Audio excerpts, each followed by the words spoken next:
turn on. There we go. Turn on, you filthy creature.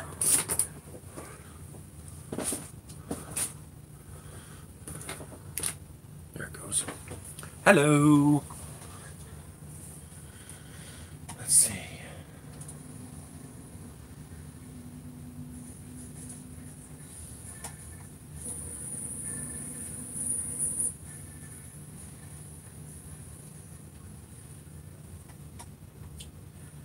Come on. Oh shit, come on.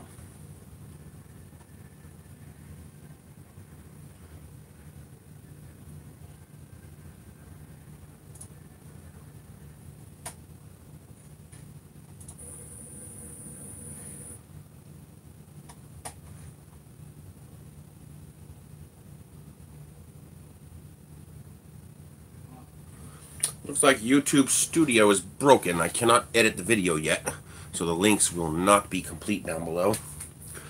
And I'm bringing chat up now.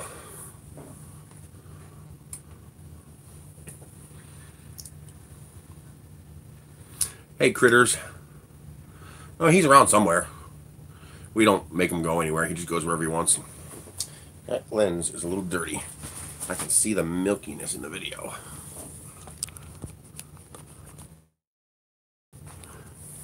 That's better. Okay. I was getting layer shifting, like with Z wobble, and it turns out Z-rod's bent. Come on. You gonna let me click on this or not? We're just gonna play games here.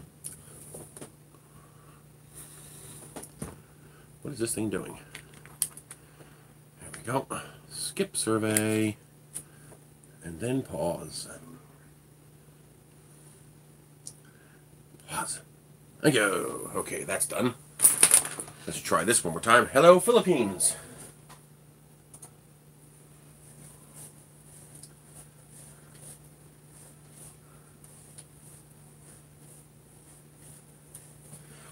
That's still broken, so I can't edit the video yet. Hello, Gia. So I was getting some layer wobbling. On the oldest Ender 3, I know it's over 2,000 already. If you figure an average of 12 hours a day,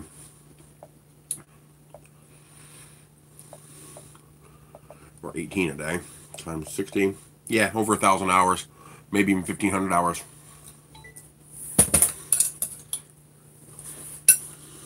Nope. Hasn't needed a thing. Well, the one needs a new cooling fan, but that's because the cooling fan fell off, ended up underneath the nozzle, and then the nozzle proceeded to tear apart every single blade in the fan. Yeah, that was funny. I plugged it, I was like, oh, it works fine. He's like, no, it doesn't, it's not blowing away. And I checked, nope, it's not blowing away, but it's spinning fine. I turned it off, and sure enough, no blades. But that wasn't the printer's fault. That was my custom hot end, and the glue had given way and it fell off. But if you guys look closely here, I'm not sure if you're going to see this in the video. Let me get this out of the way. See the rod wiggling back and forth? Yeah, you can see that in the video. Well, that wiggle back and forth is what's giving me my layer banding. I can tighten this up and stop it from wiggling, but then it's just transferring more force to the frame. You have to stop that. So we're going to fix that today. Hello, Mississippi.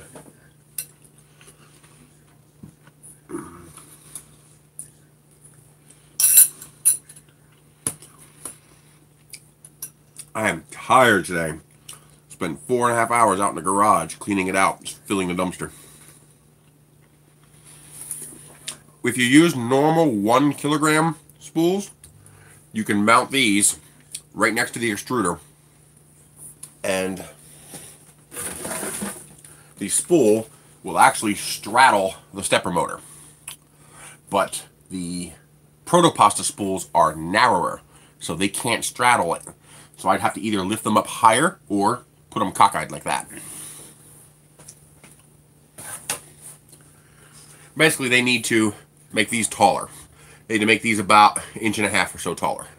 And then all the spools will clear the stepper motors and you can put them right behind it where it belongs.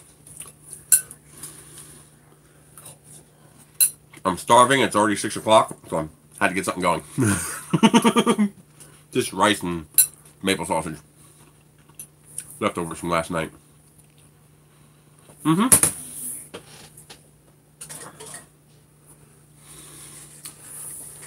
Look at the edge. You can see it wobbles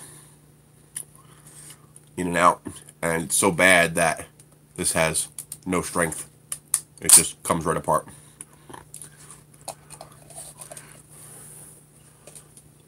A little easier to see on the Fox, but I seem to have misplaced the Fox. My guess is the cat got up on the table and kicked the Fox off somewhere.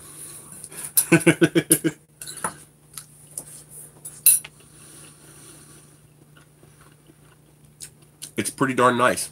I'm having fun with it. And not a bad price either.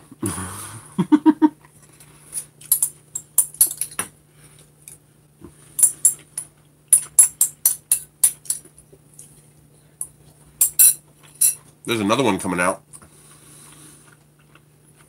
Awesome.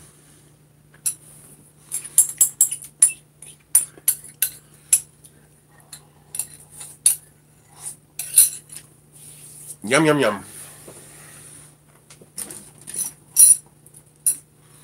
Get that out of the way. No, it came bent. I bought some extras. There, it was 15 bucks for a pair of them on Amazon, so I just bought a replacement. Could be the coupler too, but the coupler looks clean.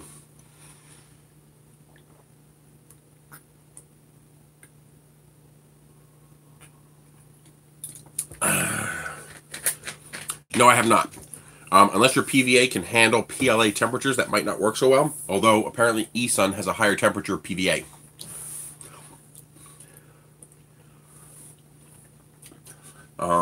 I prefer the just plain print surface that it comes with. I'm not big on the removable surface. I don't need it. Well, although I have, once you level it right, you don't have a problem removing prints.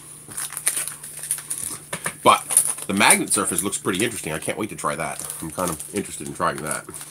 It won't be good for large prints because I think the field strength of the magnetic surface won't be strong enough to keep the PLA from pulling the magnet away from the bed.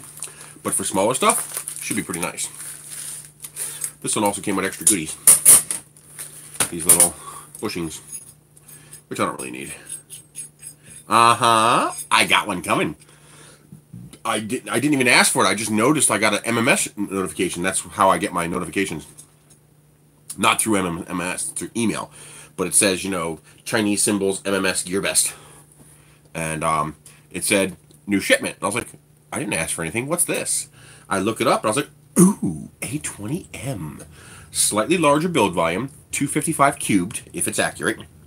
And it has a solid bottom base like the CRX and the CR20 have. That should be very interesting.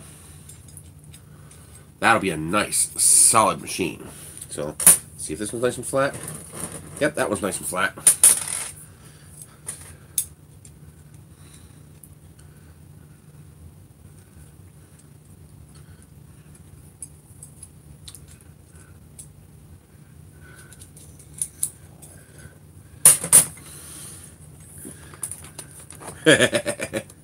Well, this is going to be a pretty short one. We're going to be 3 or 4 hours. You know, dick around with this a little bit, get it working better. And I got to get off to work.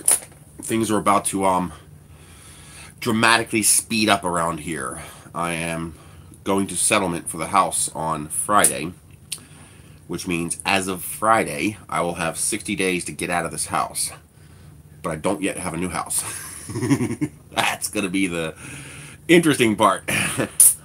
So far I'm very happy with it, assuming that the bent Z-rod is the only problem. Yeah, so far I'm pretty happy with it.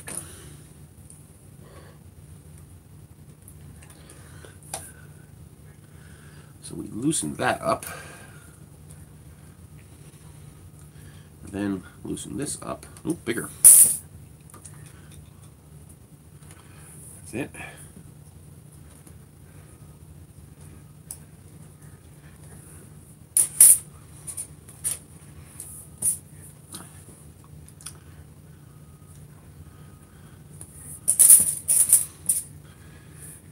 Not yet, I haven't.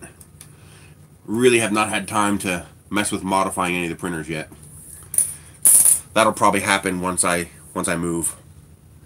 Let's see, screwdriver.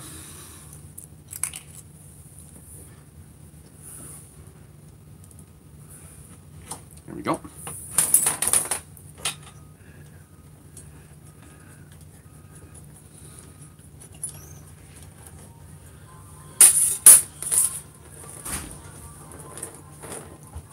Well, that's interesting. This looks straight too.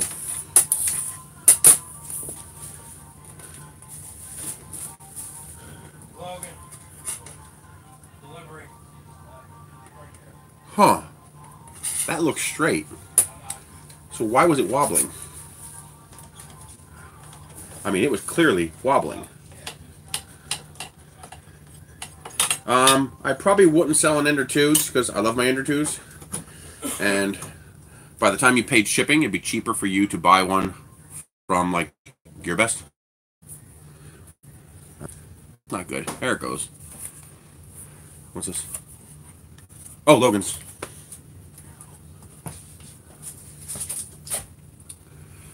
I'll be back. The internet just died again, but this one came back.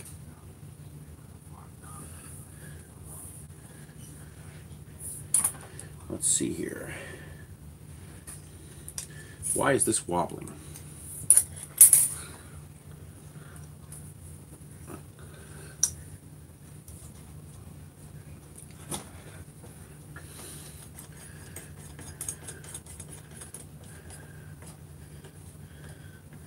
Yeah, big spike took out the data connections. Okay, so this is the new one. This is the old one. Let's prop this up for a minute.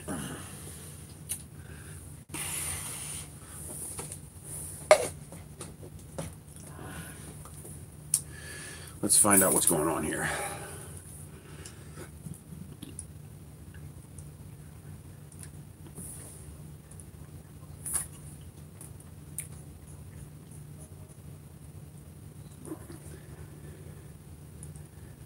I think the coupler's wobbling.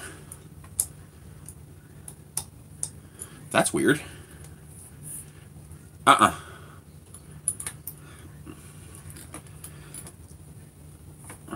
Cool.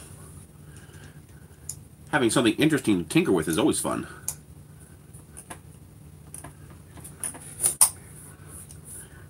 Wow, that was tight. Jeez.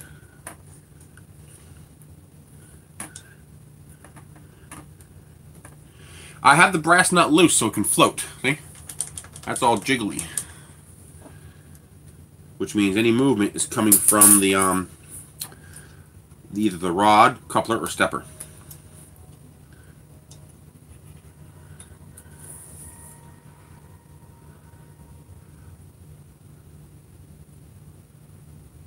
Is that off center?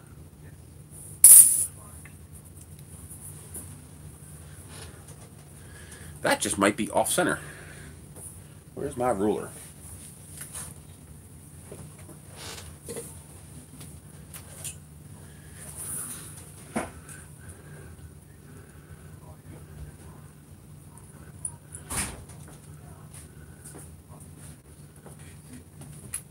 Six.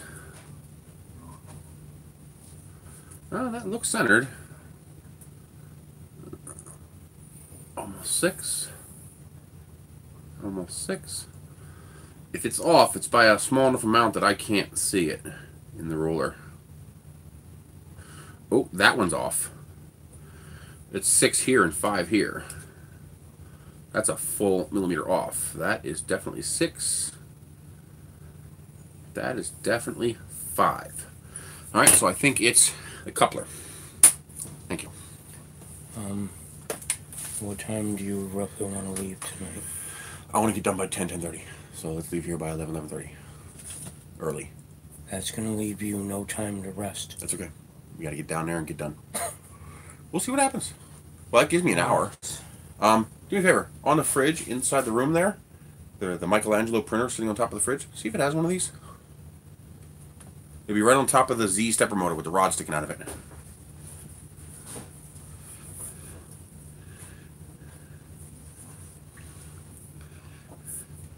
You too, Skewed.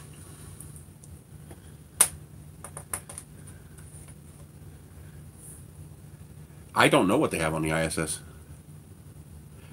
Click the three dots and change it to 720p. We had a lag spike a little while ago, which probably would have dumped everybody to the lowest 144p resolution. And sometimes it does not automatically go back to the higher resolution. So click the three dots and change the resolution to 720p. I don't want to gut into 3. I'd prefer not to do that.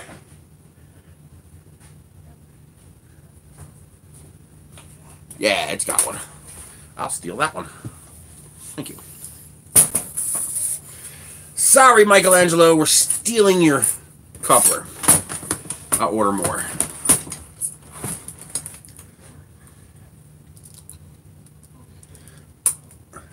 What time? Like 11:30. And we'll try to get out of here by midnight. We'll see how that works.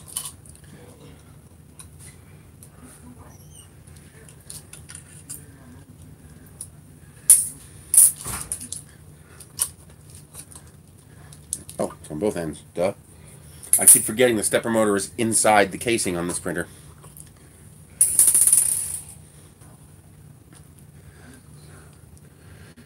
Hey, Tim.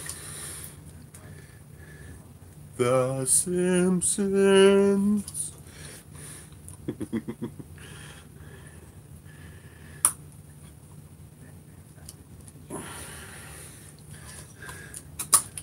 There we go.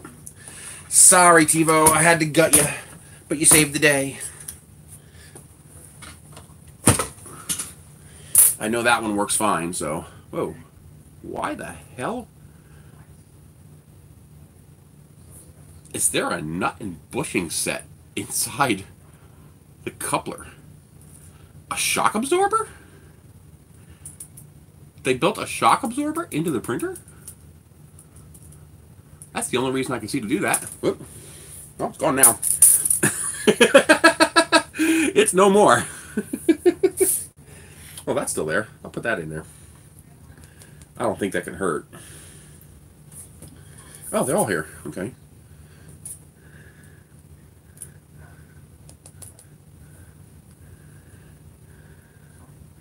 Yep, the printers are sharing organs. They're saving each other. Watch out! They're breeding!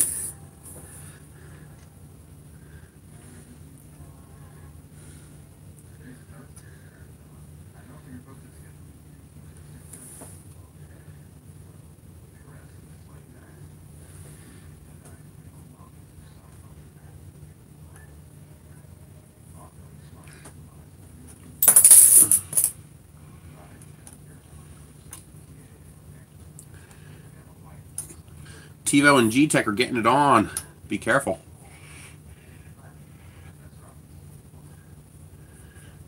We'll have a Tech TiVo.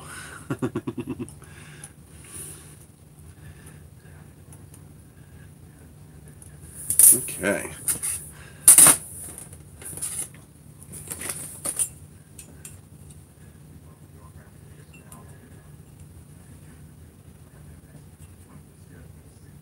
Oh, that definitely has a little wobble.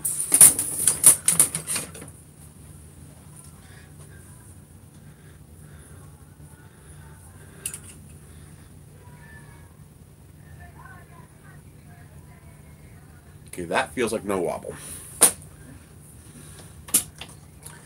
There was a little wobble. Not much, though. But I think it was the coupler.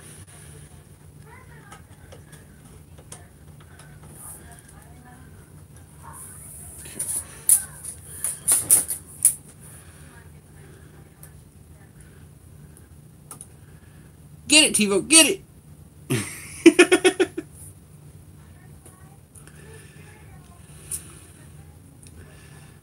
Geeetech can teach TiVo to fetch.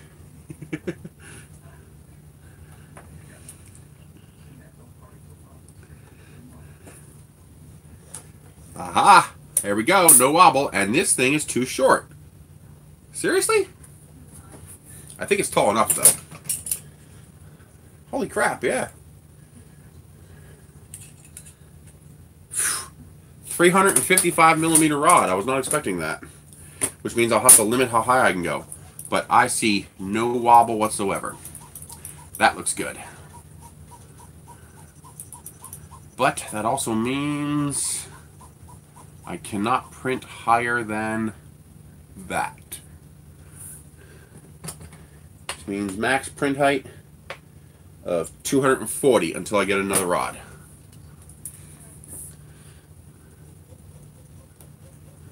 Yeah, that's perfect. You can see now that rod doesn't wiggle one little bit. Absolutely straight. So it was a bad coupler. The coupler was misdrilled.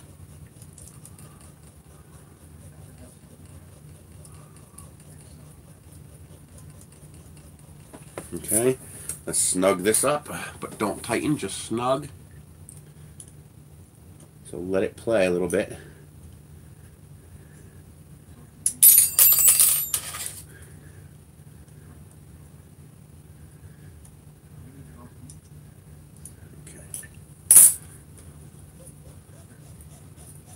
Nice and straight. Ooh, what was that? Oh, no cone.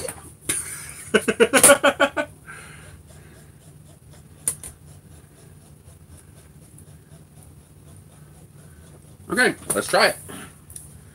Let's leave the Protopast in there. Why not? I really want one of those nose cones to work.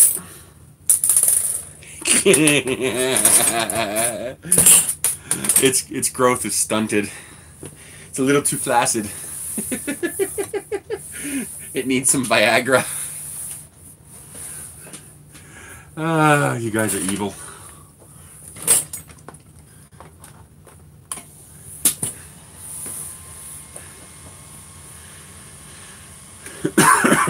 Now, how tall is this nose cone?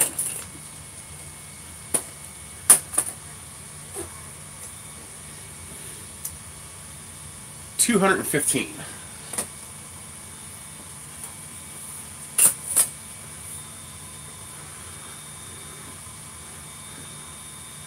I don't know. The A20 appears to have a bigger build volume. It says 255 by 255 by 255, which is bigger than this in all dimensions. And then it's got the full-on base, much more rigid base.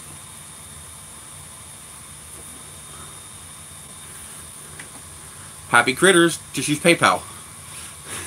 Because then they don't take 30%.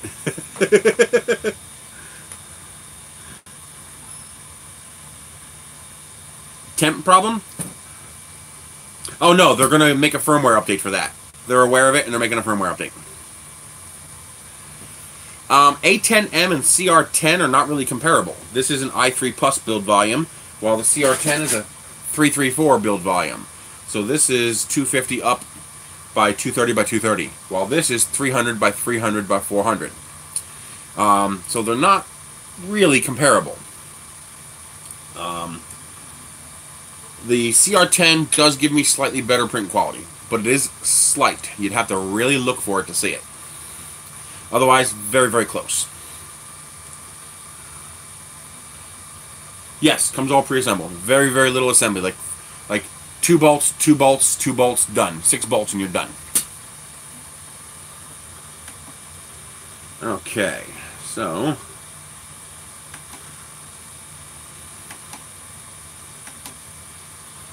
the way I've learned to do this, until the firmware fix, is I make the nozzle temperature 10 degrees hotter than I need. So I'm going to set the nozzle to 240. And preheat it. Actually 245. I have to pass 230. So 5 plus 10, 15.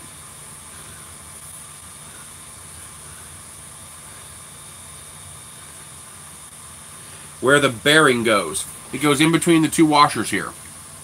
So you see how you have this nut stack right here? This little stack of nuts. You got a bolt, washer, some spacers, washers. The bearing is inside here. Another washer, and then the nut. Basically, they're making a pulley using the bearing and some washers. That's where the bearing on the x-axis goes.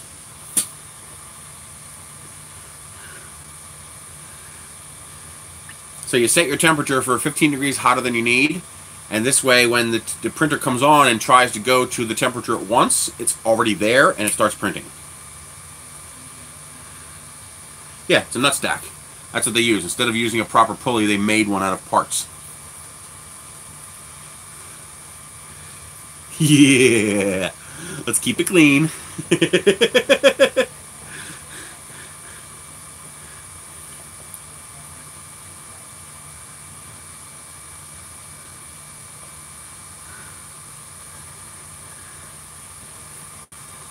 Nice. I'm trying to get a CR20. I really want to play with one of those, and I want an Ender 3 Pro, since they took a lot of my advice in making that printer. I'm really excited to try to get one. They haven't replied yet.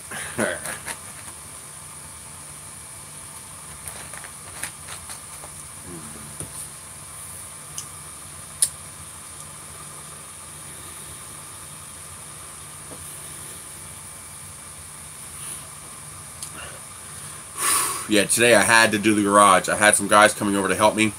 I'm making a deal to sell my trailer to the guy real cheap, and he agreed to bring some people over and help me. And we got a tremendous amount of that garage emptied out. All the big heavy stuff is in the dumpster now. I actually got that dumpster like 3/4 full. 30-yard dumpster. God, so much stuff. The Pro has the better power supply that the CR20 comes with, and it has a couple of revisions that I suggested to them for it. And it also comes with the magnetic removable build plate. The actual, the C-magnet build plate they have, it comes with that. Oh, did they rotate the bed well? That'd be awesome if they did. Exactly. Flip the brain box over so that the fan faces the bottom, and you can easier access to the SD card. Because the way they have it, man, it's a pain to get to the SD card down here. I mean, I got giant hands, and it's like, yeah, it's easier for me to just take the whole printer like this and get to the SD card. It's usually like 50, 60 bucks more, at least from what I saw, but the prices seem to be fluctuating all over the place. When it's on sale, it's like $250, but I think right now it's like $299, which I think is too much. $250 is okay, that's a decent deal. I think it is, but $299 is a little pricey.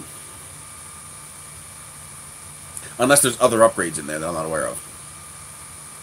Hey, red light.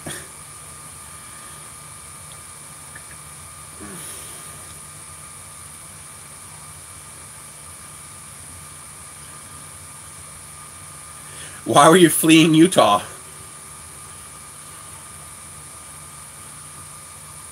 Oh, nice. 2x2 is really nice. That's what it should have been. Hey, Douglas. Hey, Chris. Why'd you have to flee Utah?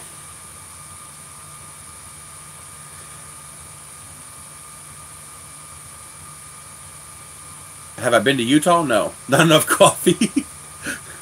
I'm going to New Mexico for the low taxes and the beautiful weather. That's why I'm going. Yeah, isn't that nice?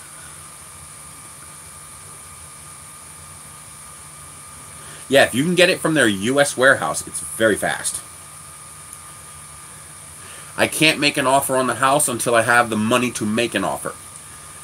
Because if they say yes, and I say, okay, we got to wait a week until I get the money, they're just going to say buzz off. So I have to wait until I have the money to make an offer.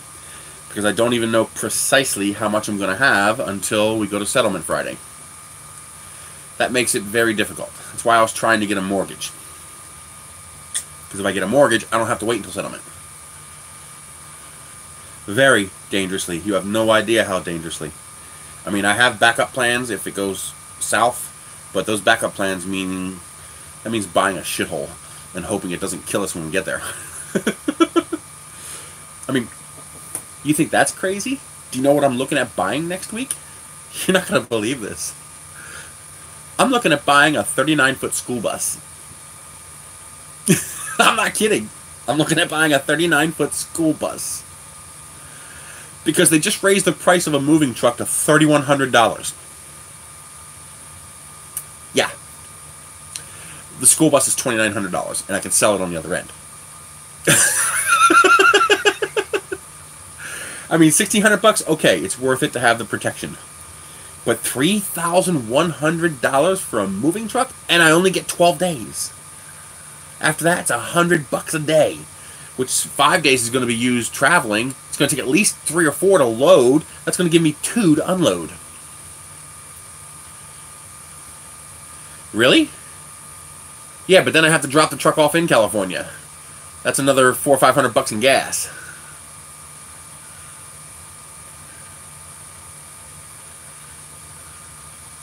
Ah, I think the internet just puked again. Well, the back door is pretty big, so that shouldn't be a problem. Wow.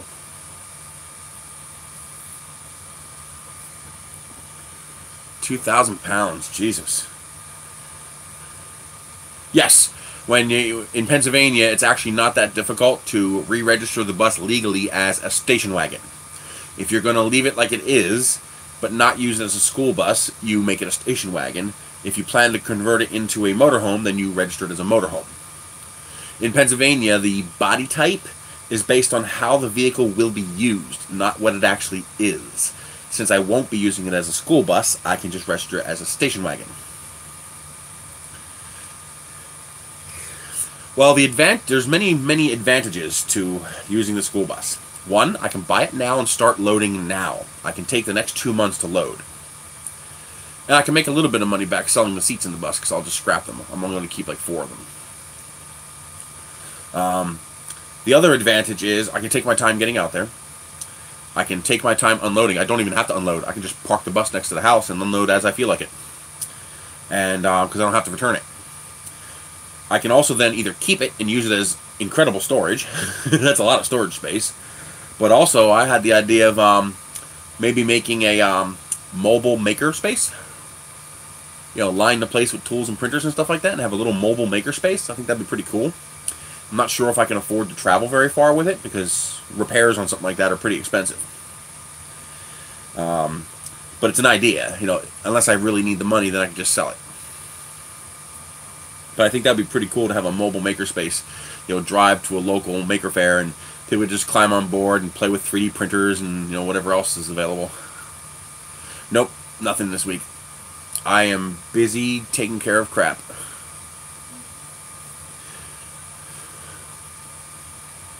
Well, my mechanic is going with me. He's offered to help drive the vehicles out there because they want $1,100 per car to ship. So if he drives one car, it's like $500 in gas, and we can take 2 cars because I have a tow dolly. And then I'll just pay for his airfare to come back. And it's not cheaper. It's not. The problem is the drive time. I'm traveling 2,000 miles. It's a 30-hour drive. You're talking 90 hours of driving. That's too much. Yeah, sadly, I don't think I would gain very much crowdfunding. That kind of thing just doesn't work. You know, when I see cancer patients get $400, you know, what's the chance of me getting anything? It's just, it doesn't work. It's a nice thought, but it just doesn't work. Well, that's the other advantage of the bus. I'm intentionally, even though it's going to be horrible for gas, I'm intentionally getting a gas bus because he can fix it. So if we break down, he can fix it. But it's only got 117,000 miles on it. So I doubt we'll have any problems. And plus we'll have backup cars, so if we get stuck, we can always jump in the car and drive for help. I was thinking that. I was actually thinking if I can get a good enough rate on the shipping the cars out, that instead of having him ship the cars out or drive a car out, have him drive in the bus with me. And then we round robin. You know, I drive 10 hours, he drives 10 hours. I drive 10 hours, he drives 10 hours. And then we're there. We're there in a day and a half. And sleeping in it wouldn't be very comfortable because, you know, we're pretty big.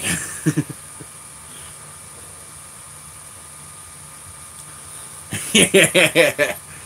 Well, unless the taxes are like $600 and the humidity is 30% year round, and you know, basically high altitude desert, arid desert. You know, and the house is under $60,000 and 2,400 square feet. Yeah, that'd be funny. I looked into that, you know, getting a sea container, filling it with my stuff. I can even put a car in it, and then shipping that out, but it's so expensive. expensive. It's like $5,000–$6,000.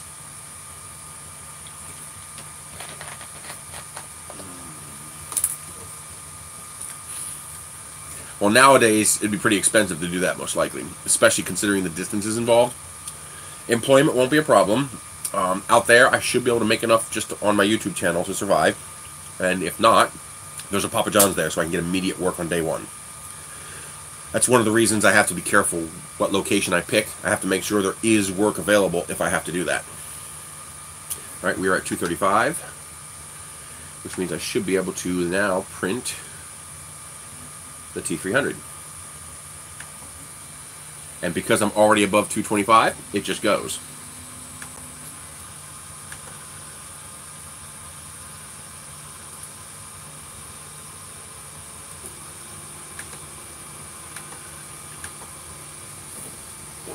I don't know which one's going. We are doing gold.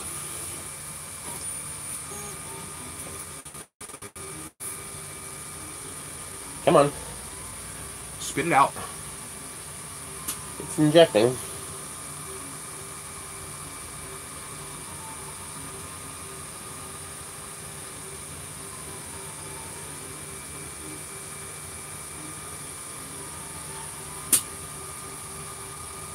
Why is it taking so long to eject plastic? Here it comes.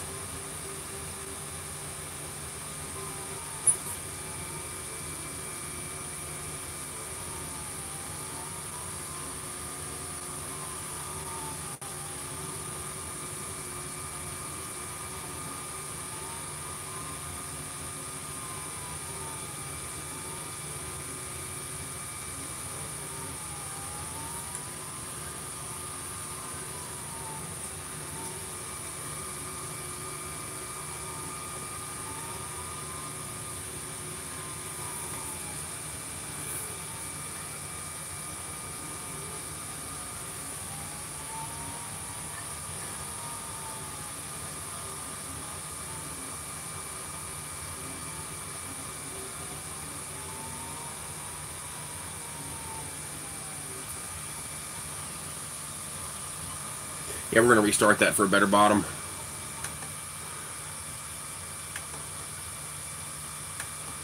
Come on.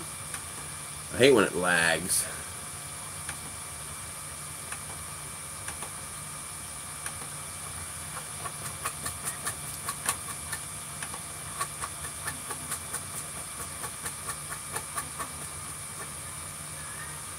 Nozzle wasn't primed.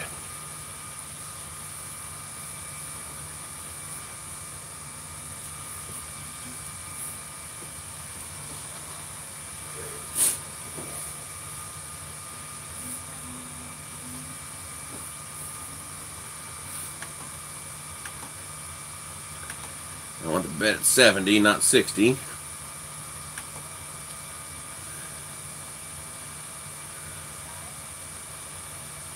I don't know. The original's not very expensive. Isn't it like 35 bucks or something like that?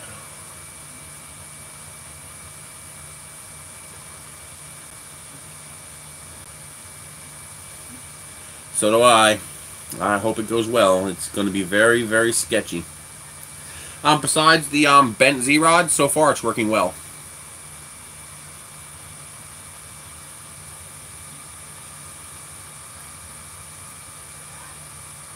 I don't know. Once I close and I find out how much money I have, I gotta hope it's enough to make an offer. So I have about 10 grand in credit I can access if I absolutely have to, but I'd prefer not to go that route.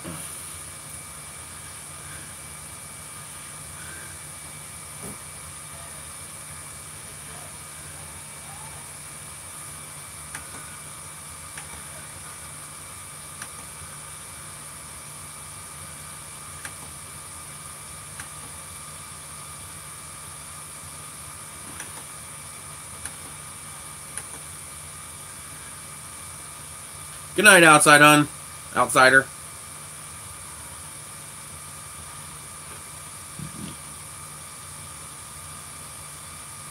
No, I did have to adjust it. I'm not sure why. I probably manhandled it too much. No, I'm totally happy with the stock tensioners. I've never seen a reason to change them.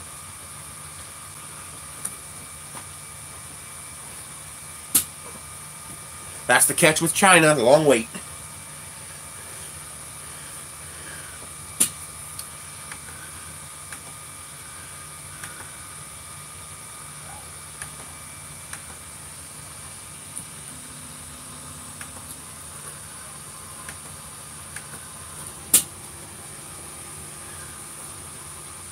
There we go. I don't know. The packaging looked very good, so it was probably sent that way. That's something that's hard enough to detect that they might just not have noticed it. Because the QC in general has been pretty good with these. I don't know. That's a good question. You'd have to get an MDS sheet from them. MSDS or something like that? If they even have one.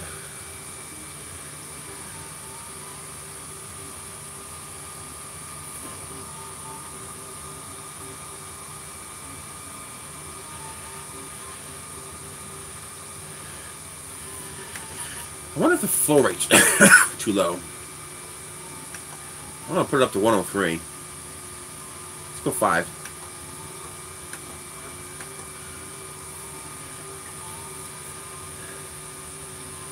Oh, it's called SDS now? There we go. That looks pretty good.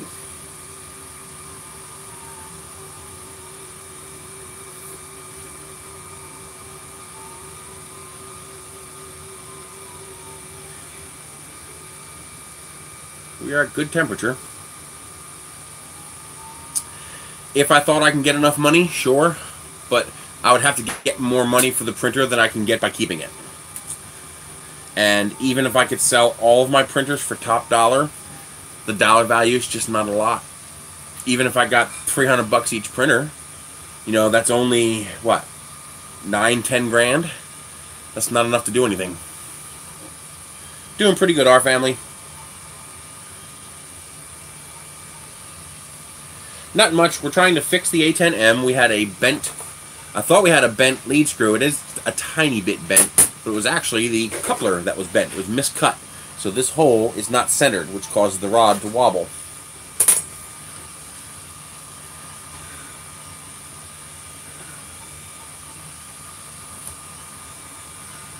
Very sad. And then I would have no income source. My printers make me money. I make content for you guys, and then I get paid. What? Good. Well, it might kill the chat, but it won't kill the video. That's on 5 gigahertz. Don't put that metal in there. Yeah, I don't know if I would trust a printed coupler. I don't know if I'd trust it to hold. That could be a decent amount of torque on there. I'll just buy 20 of them from China for 50 cents a piece or however much they cost. I have so many printers that I can just scavenge one from a printer temporarily until I order more.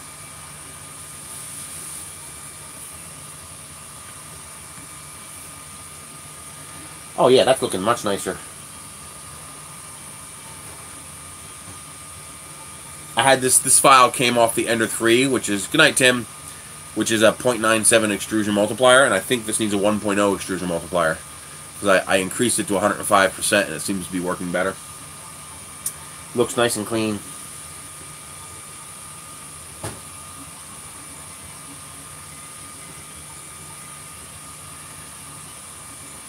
Alright, let's try color change. Mixer.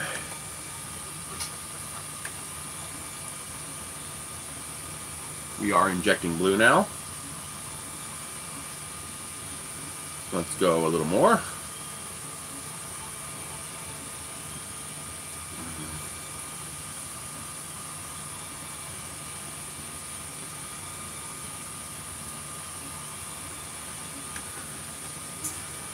Let's go 30%. I want to make sure the blue has time to prime before it stops pushing the gold. Do it right on the printer. That's amazing. It can be a bit cumbersome for longer prints, but it's pretty darn cool. Here we go. I see blue. Okay. Mixer. Filament. Let's go 100% now that we know it's primed.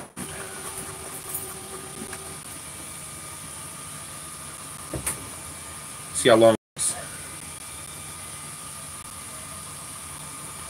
Pretty solid at 1 loop. Really solid at 2 loops. And we are switched.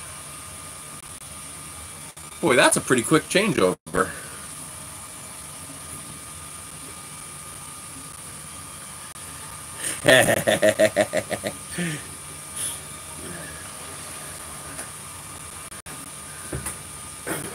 So this would be great if you're printing flat letters on top and you just want to change the color.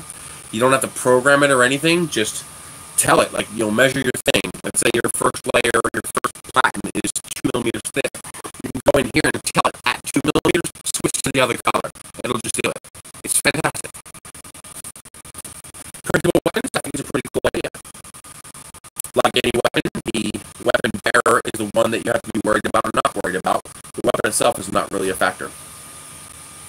He was running the microwave. That might stutter the video, but that should be done now. I'm not getting a warning, though.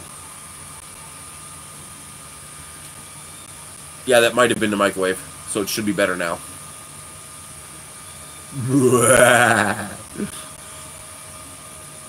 Bow to your robot overlords. I really love the fact that this thing can do mixed color like this. It's a lot of fun. And it's cheap.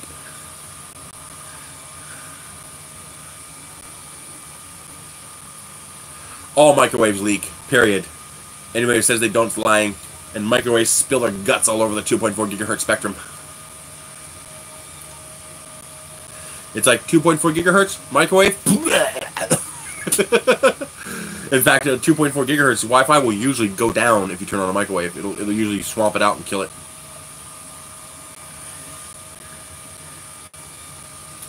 That's a nice clean color swap. So, we have to switch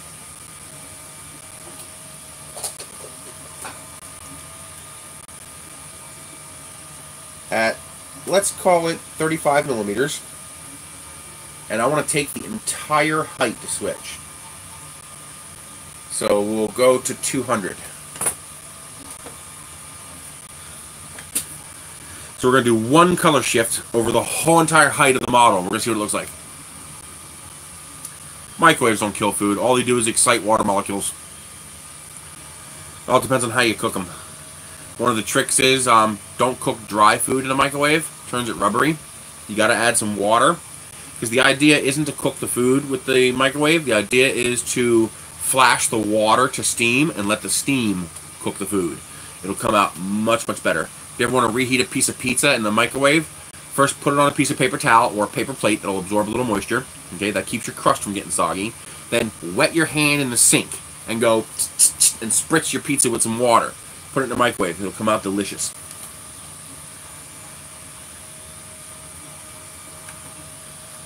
So, mixer. Okay. Template. So we're gonna... This is gonna... How do we do this last time? If I go start now, it's gonna switch over. So we want to end at 100% here. Oh no, that's the Z. Okay, hold on. So we're going to start at 35. This is going to take forever.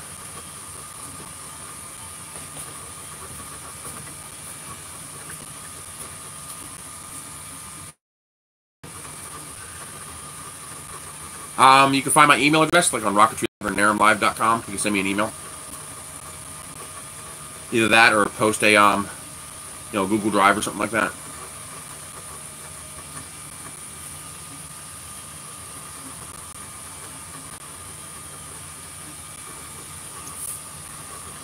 Come on, come on, come on.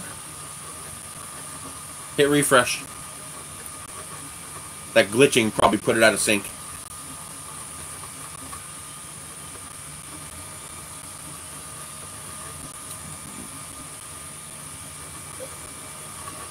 Ah, 165.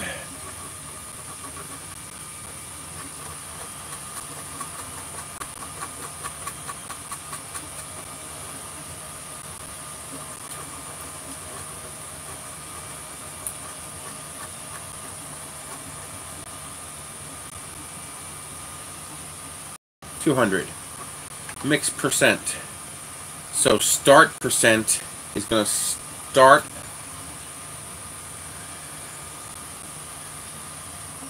Okay.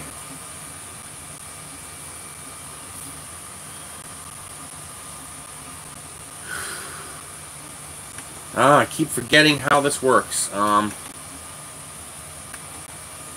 If I do 100% to 0, it's going to switch right back to gold. So I got to do 0 to 100%, I think.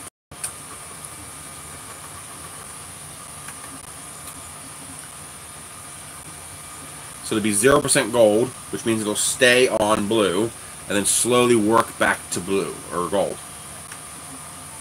I think. I gotta talk to them about relabeling that.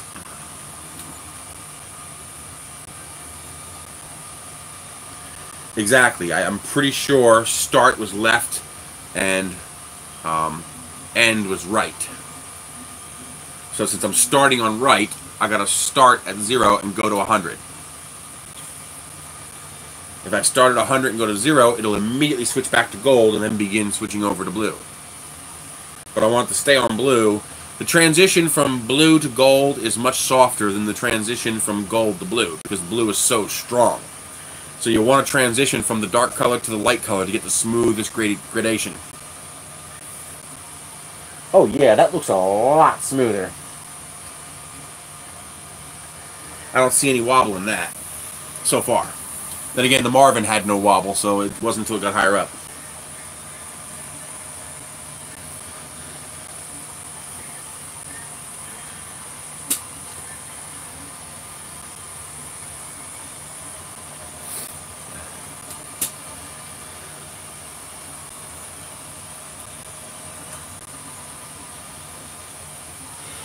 If you're having, well, layer adhesion is bed leveling, although extrusion can affect that. Extrusion issues could be a bed leveling issue that you think is an extrusion issue, but do a pull on your filament, pull the filament out of the hot end, and then unscrew the compression fitting that goes on the end of the hot end here, and make sure that PTFE tube is flat and goes all the way in. If there is any gap between the PTFE tube and the nozzle, you're going to have issues. Hang on a second, it's Rick from work. Yeah, Rick. With the stuff in it? The first working one, okay.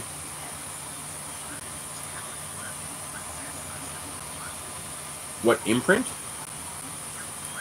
Oh, it should be video. Yeah, composite or video.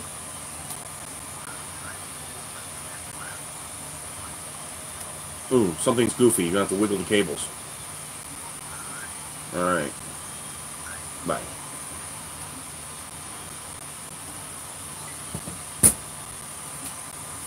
Well, if you're getting inconsistent extrusion, you don't know if the bed is level, because you're not getting a consistent extrusion to test that. But either which way, you got to figure out the extrusion issue. No, I haven't. I don't have the ability to do that. But check your hot end to make sure your hot end is assembled correctly. Sometimes they miscut the PTFE tube at an angle, which gives you a gap inside for filament to cook off. That's going to cause you all kinds of problems. And Ender 3 is better for print quality. A10 has a little better QC, but that's not really that big of an issue. A10M is a different kind of machine. They're not really comparable.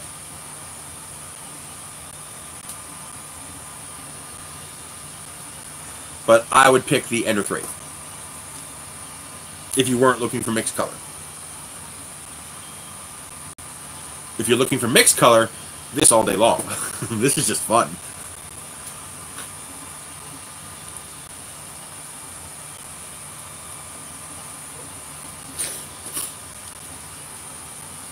And it's only what is it, it's like $100 more, $110 more than the Ender 3. I wouldn't be surprised if Creality eventually changes the Ender to be more assembled, like the CR-10, simply because the competitors are doing that. So we'll see. But they still have the print quality edge, so It's a balance. Not really. Just follow the instructions that I set up for bed leveling, and you know, double check everything and start simple. Print a Marvin with a big skirt. TPU, slow. Go slow. You know, we're talking 25 millimeters per second. Yeah, 40 or 50 millimeters per second is what I usually print with. Usually 50 is my default. I'm totally happy with that speed.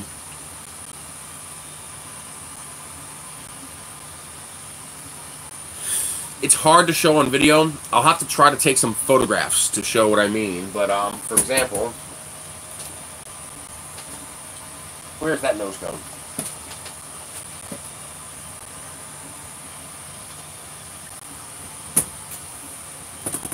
I don't know what I did here. No, that's the clear one. But basically, the layers on the Ender 3. Oh, that sucks. The layers on the Ender 3 are just perfectly aligned.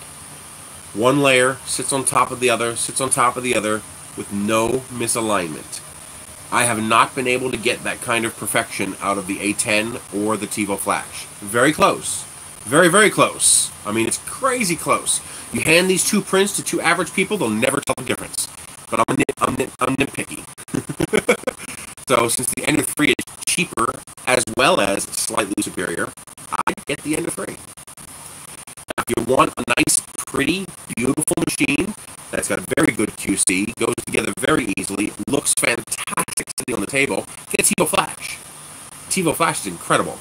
I would not buy an A10. There's just no way to buy no reason to buy an A10 over an Ender 3 or a TiVo Flash. There is a reason to buy an A10M, because it's freaking cool.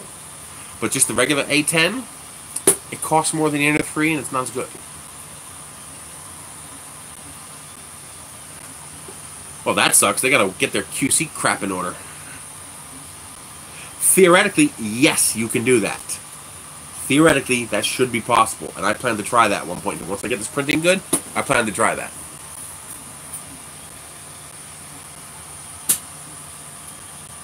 See, this is looking very good. Not as perfect as the Ender 3, but very, very good. I don't see any wobble. Yeah, it feels nice and flat. No problem. And keep in mind, the more expensive the printer, the more money I make. So I make more money if you buy an A10. But I think the Ender 3 is better. The A10M is amazing, though. I mean, if you've got the budget, if you've got a $300 budget for a printer, seriously consider this. This thing is just a ton of fun.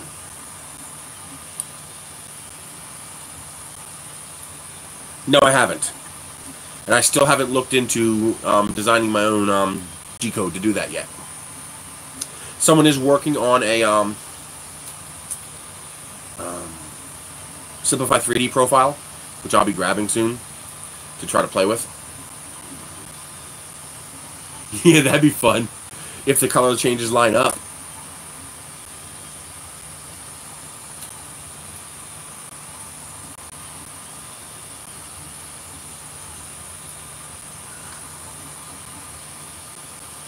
This Wonder Blue is so beautiful. Yeah, this thing is cool. Very easy assembly. QC was fantastic. Johnny GTO, you are awesome, dude. Thank you very much. If you guys want to support the channel, you got YouTube Super Chat. They take 30%. You also have PayPal. They take 3%. And you also have Patreon. You know, even $2 a month goes a long way. I'm currently at 107 patrons on Patreon, and it's amazing. You guys are incredible. Isn't that great? Just being able to let it run. Wait until you start playing with bigger nozzles. You'll be blown away by how fast prints get done. I mean, you guys saw it last week. This took like 4.5 hours, almost 5 hours to print. The same nose cone, stronger, hour and 45 minutes. Because of the 1.2 millimeter nozzle.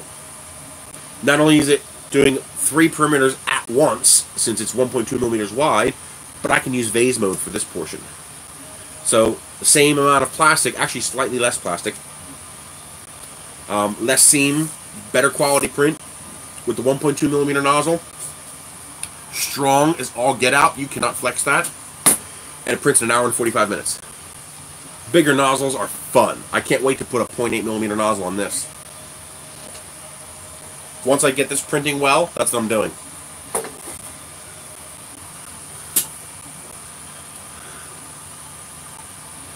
That's something going wrong inside your hot end. You have an extrusion issue, meaning something is clogging up. Try maybe increasing your temperature a tiny bit. Also, pull apart your hot end and make sure that PTFE tube is going all the way in. Also, if you have the 2 screws on the ender 3 going into the heat block, take them out. Yes, you can vase mode the dome. The top will fail. You gotta remember, if this is your extrusion width, so that is the width of the plastic you're laying down. So you lay down a layer of plastic that thick. The next layer of plastic has to lay down on top of that first layer. Okay? So when you want to do a straight wall, you're fine. Okay? But as soon as you want to start making a curve, like a dome, well, you still have to do it in stair step. You can't actually make a curve. It's not possible. The printer works in steps. So no matter what happens, you're going to make a stair step pattern that will represent a curve. So you print your first layer, then your second layer moves up and has to move in a little bit in order to create the stair step. Then up and in, create the stair step. Up and in, and create the stair step. If you move in too far, there's nothing to support. Like, let's say this is your first layer, and you're putting down your second layer. Well, if you move in too far, there's nothing to stop the layer from collapsing off the side, because there's no support underneath there. That's with a normal print, like this, which I actually might be able to get away with vase mode. I'm going to have to try it, just because this is, it's such a gentle dome. I might be able to get away with it. But I have infill in here, and that infill provides the support for that partially supported layer that would normally fall over. Well, now there's infill in there holding it up and keep it from falling over. Now, depending on the curve, you can lower your layer height, which will give you a smaller step per Z climb, which would allow you to go further over the dome before you have to switch to infill. And if your dome is pointy, you might even be able to go all the way to the top. Oh, by the way, if you guys want a pretty sick set of RGB LED string lights that are powered by USB and have a remote control so you can change the colors, they have a 1 meter long RGB LED strip at 5 and Below for $5. Hell yeah, I bought 2. It's a 1 meter long set of RGB LEDs, and it's got one of those remotes that lets you change the colors to whatever color you want. $5. Hell yeah. The 2 screws are there for assembly.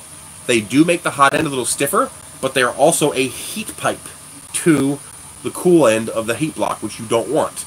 If you are not having clogging issues, leave them in there. If you start having clogging issues, there's a pretty good bet those are the cause. There is no such thing as a minimum layer height. Minimum layer height depends on your filament and your printer, not your nozzle. For example, this is a 1.2 millimeter nozzle with a 0.4 millimeter layer height. This is a 1.2 millimeter nozzle with a 0.2 millimeter layer height. And you can go down to 0.12, you can go down to 0.08. The width of your nozzle doesn't change that. Oozing would be too high a temperature and not enough retraction. So you're running too hot or you're not retracting enough.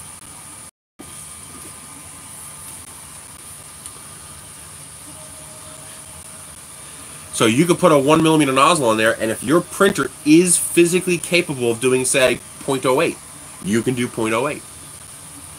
And it'll still be 3 times faster than with a regular nozzle, because remember, you're laying down 1 millimeter width of plastic. Well, 2.5 times faster for a 1 millimeter.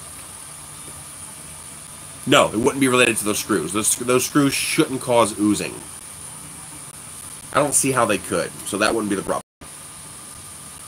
Yeah, oozing is just too hot, or not enough retraction. Your retraction should be 5 millimeters, roughly. You can experiment from there, but I've never had to go over 5 millimeters. Make sure you turn combing on, so that even if you do ooze, it's capped by the model itself, and you don't experience any problems.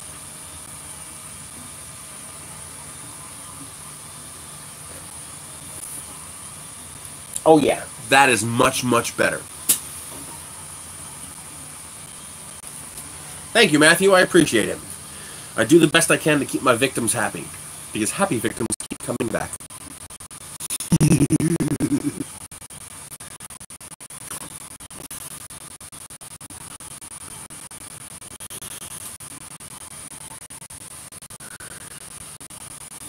Theoretically, you could program G-code to do that. Slicers aren't made to do that, and it would probably fail because you have gravity.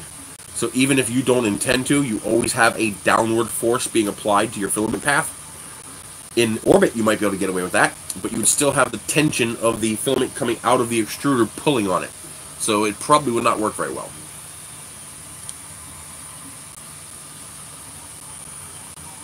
Those 2 to 3 inches? What do you mean those 2 to 3 inches? I don't know. We'll have to print. This is the first print post-fix.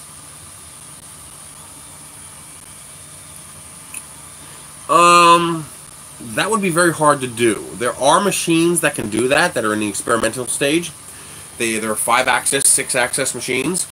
So, in theory, you could draw this like this, and then the machine could actually take the model and the print head and do this, or move the print head on a multi-axis head, but nothing on the consumer level exists like that yet.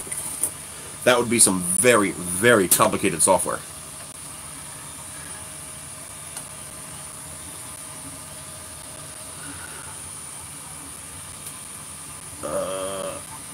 Land standards. What's 80 with PLA? Oh, it idles about 2 to 3 inches. Yes, that's normal. No, that's what a prime line is for. You want a prime line, and you want a skirt. And if your skirt is not enough to account for the 2 to 3 inches, increase the number of layers on your skirt. You want to make your skirt enough perimeters and far enough away that your nozzle is primed before it then goes in and begins to do your print. Also, on almost every single one of my printers, when I heat the printer up, the very first thing I do is I come in here, I grab this, and I push some filament in. And you'll actually feel it go in to that gap where it was oozing out when you last shut it down.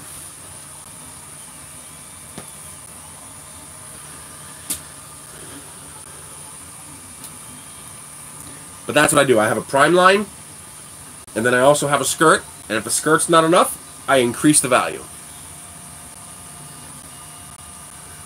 Oh, that one failed. There we go. Sometimes you just got to give a little help.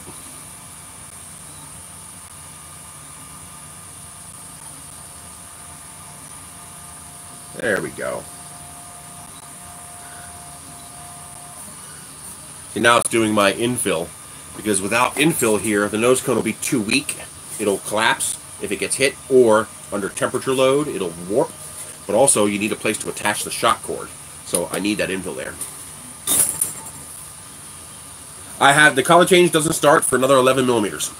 I have it set to start above the shoulder here, so the shoulder is going to be all blue with a little golden bottom. So right about there, it'll begin to do the color change. So we got another 11 millimeters, and then it's going to take from 35 millimeters all the way to 200 millimeters to do the complete color change. I want to see how gentle a color change I can accomplish. Well, it should work, because remember, this is not, it's not switching back and forth. Alright? It's pushing both in at the same time. So it's actually going to slow down the rate that this one gets pushed in, and increase the rate that this one gets pushed in slowly over the entire print. So it's pretty interesting.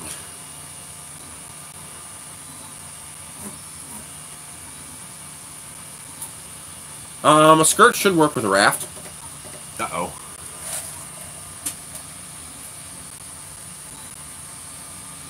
I didn't like that. Okay.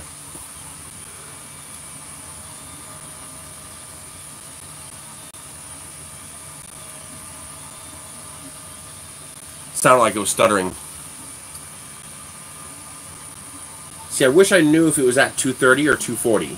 I have it set for 240. It says 230, but which one is it actually doing? Good question. I guess we'll have to experiment with that. You'll probably have to cold pool both. I haven't played with an E3 V6 yet. One of my viewers did send me one, which I will be playing with, but I have not had a chance to play with an E3 V6 yet.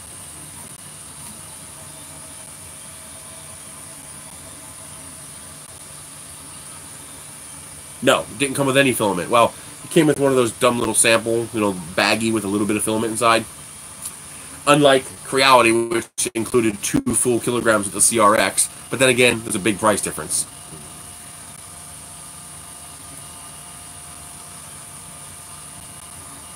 I am printing this nose cone with a different color change.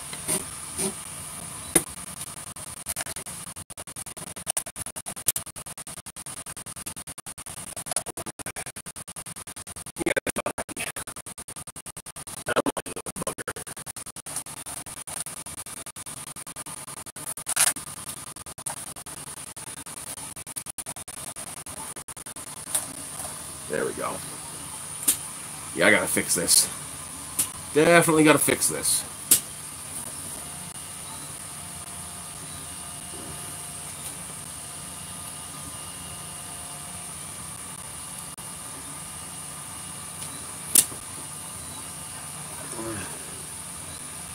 A vocal slicer?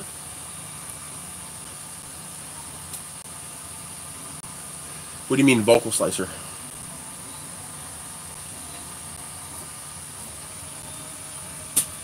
Yeah, as soon as this thing shows me you can print reliably, it's getting a bigger nozzle.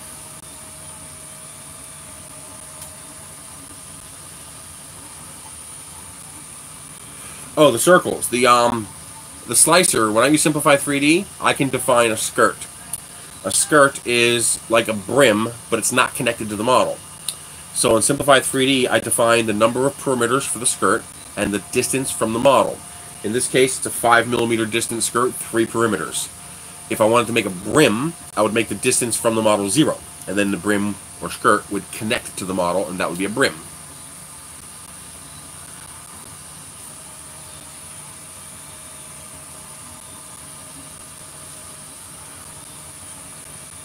Yeah, the internet looks clean here. No errors, no messages.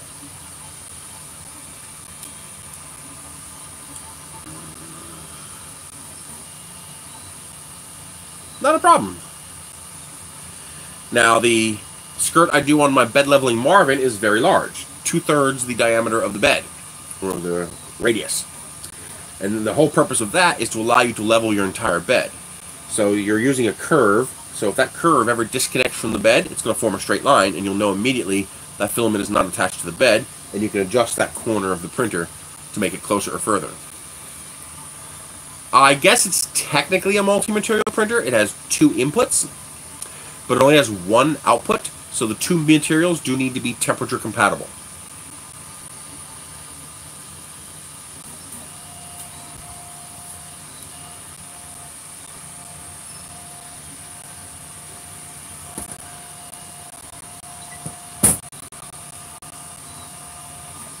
So what we have loaded here is we have Protopasta's Blue Wonder, and we have the Glitter Dust Gold from Protopasta. Nice. How's it working for you? I'm able to run 3 of these style printers off of it, but I have to start them staggered. If all 3 heat beds try to heat up all at once, it overwatts the power inverter. But if I start 2, let them get hot, and then start the 3rd, it's fine.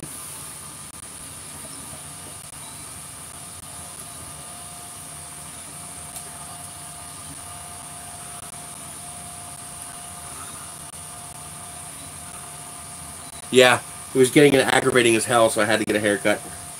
Especially now, it's, I'm not delivering pizza anymore, and I'm going to be at home trying to pack up and clean up. So I had to get a haircut.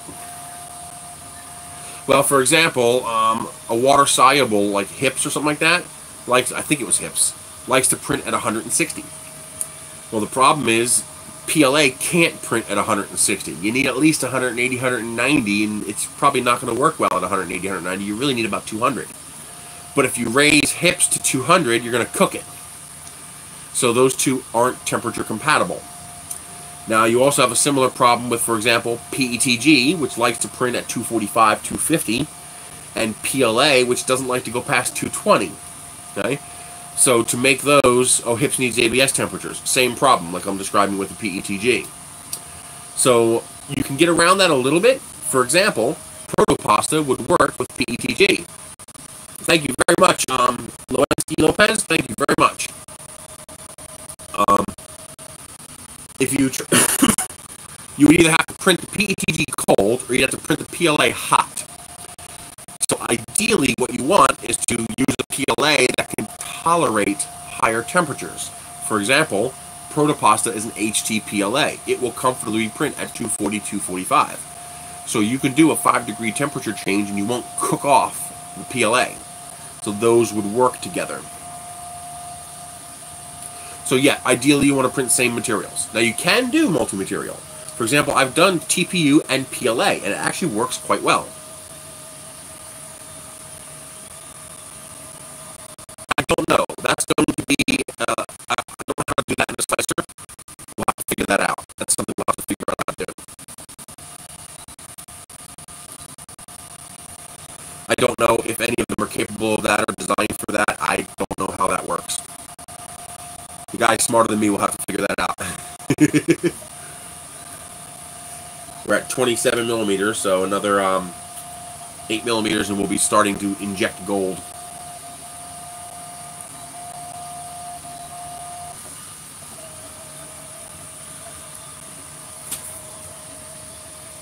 This print looks very clean.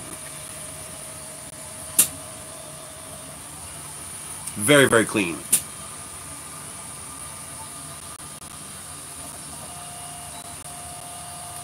Well, they would have to be able to allow you to, I know it's capable of it, because you're doing it in Marlin right here, or Repetier. Is this Marlin or Repetier? I don't know what this is. But you're doing it right here on the printer. So, obviously it's capable of it. The trick is to add that functionality to the slicer. No news, I haven't heard anything. But I can't imagine Creality is going to leave these go unanswered. I imagine they're going to come out with a comparison. A comparable unit. I wouldn't be surprised if over the holidays we see a multicolor Ender 3. I'm really hoping one of these guys does more than 2 colors. I would really like to see a 3 or a 4 color. No, not in the STL. Remember, the STL has nothing to do with printing. So you would never define that in the STL. You would define that in the G code.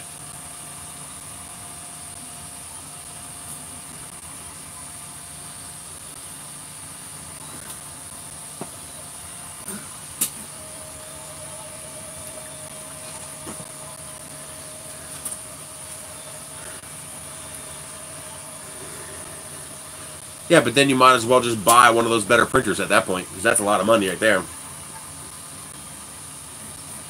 Oh, really? They have a mount kit for the Ender 3, huh? That'd be pretty slick.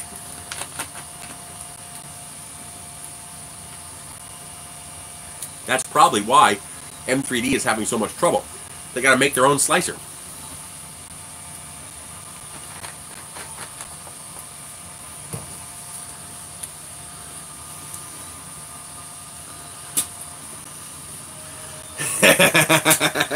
That would be fun.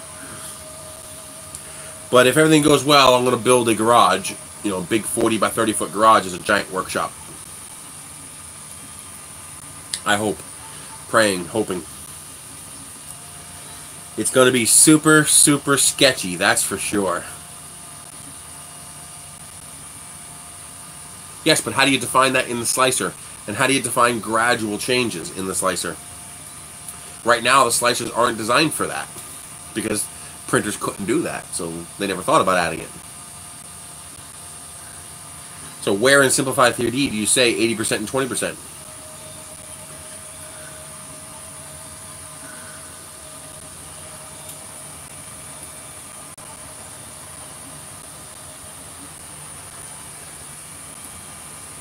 This is looking very, very nice.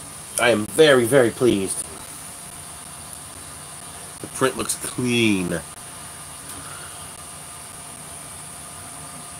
Yeah, I kind of figured they were going to have to. The price they were quoting was way too aggressive. Well, you have multi-material, which they all do. Simplify 3D will do multi-material too, multicolor. But that's this. This is multicolor. This is multi-material. What we're doing here is not the same thing. We're not switching from blue to gold. We're switching slowly from blue to gold while still using both. With this printer, CRX, it's one or the other, never both. You can't do gold, yellow, orange, and blue at the same time. You're either doing orange, or you retract the orange and you do blue, or you retract the blue and you do orange. This is capable of switching in percentages. Some are designed for that. Not that I'm aware of. Exactly, one of those prefab metal buildings, metal garages. It's like $9,600 for a 40 by 30. Super cheap. Hit refresh. If the stream goes blah blah, hit refresh.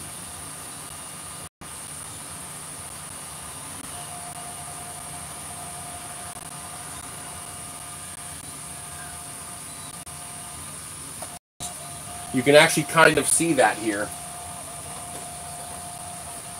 You can see where there's kind of a hint of an additional color, like a blue-green kind of color mixed in there a little bit from the gold. And depending on which filament you use, you'll actually get more of a color change there. Oh yeah, oh no, there's no question the slicer can do it once somebody actually codes the program to do that. Right now, they're just not coded for it. Oh, that sucks. Is it noise or just bad data?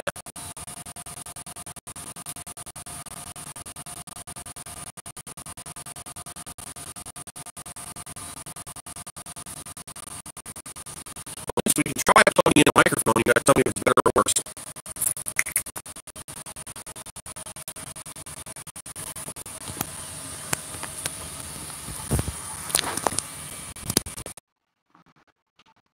Is that better or worse? Testing. 1, 2, 3. Testing. No change.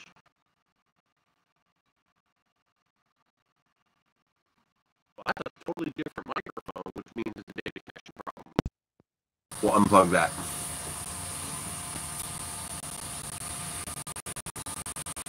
Alright, change the back. Catch you later, Gandor.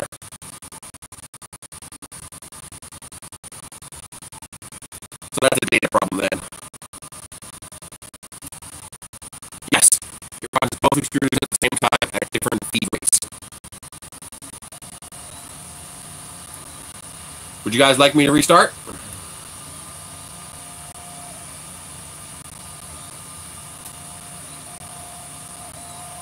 You guys want me to restart the stream? Flashcards. Okay, I'm going to restart the stream. Give me about a minute and a half.